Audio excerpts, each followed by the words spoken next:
आकाशं पतितं त्वयं यथा गच्छति सागरं सर्वदेव नमस्कारं केशवं प्रति गच्छसि। सब देवता को आम प्रणाम करूँ तो किंतु केशव के पाखक जाए। ठीक सेहीपरि आम परस्पर को प्रणाम कला बेले जय गुरु बोली कहूँ, कारण इस प्रणाम ठाकुर निकट को जाए जो ठाकुर होचंती विष्णुंकर अवतार। तेबे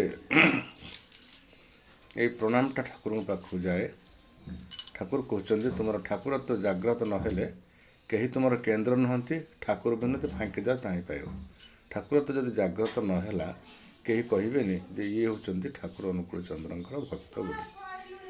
तेणु ठाकुर तो जाग्रत कले ठाकुरंकर प्रतिष्ठा हेबो एवं गुरुंकर सदा सर्वदा जय हो। आम एमती काम करवा जे गुरुंकर जय जयकार हम समस्ते आमको देख ठाकुर को बुझे ठाकुरंकर भक्त